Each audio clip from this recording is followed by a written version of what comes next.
nila at baka kung hindi mo lang alam ay nagsasawa na ako sa iyong kabubuhan. Bitch, utak mo parang pagong, magaling pang mag-math yung grade 2 sa'yo ngayon. Binibilang mo ang letra, numero ang binabasa, wala ka nang magagawa kasi ganun ka na kaboba. Ang sabi nila, di na raw alam ang gagawin, o paritis lang lumayo ka na sa akin. Panginoon, tingin mo ang aking panalangin, hinihiling ko na paglaya, ibigay mo sa'kin.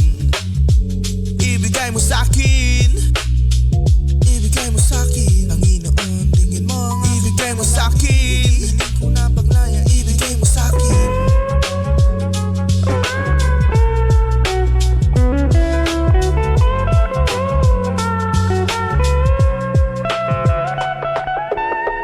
Pilihan na naman, hindi ko na naman alam kung paano tago ang aking gagawin. Sa tuwing maririnig ko ang aking pangalan, katakot-takot na nervous na naman ang aking mararanasan. Ewan ko rin no? Ang lakas ng apog mo. Piliin ako magkwento tapos tulog na si Gago.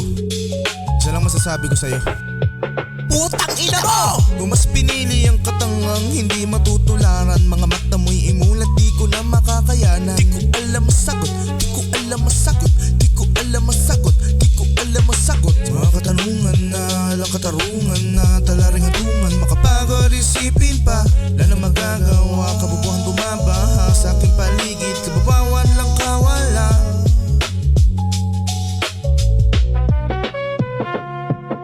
Ang sabi nila, di na raw alam ang gagawin, o paripis lang lumayo ka na sa akin. Panginoon, tingin mo ang aking panalangin, hinihiling ko na paglaya, ibigay mo sa'kin.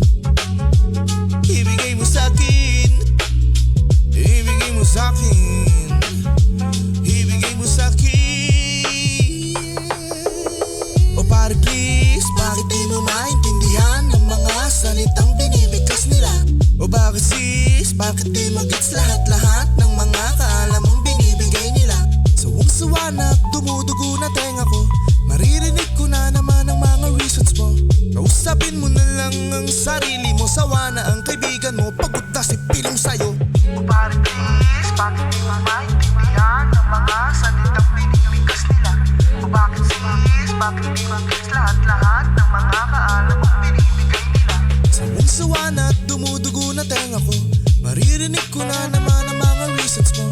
Kausapin mo na lang ang sarili mo, sawa na ang kaibigan mo, pagod na si pilong sa'yo. Pagod na ako, putang ina mo.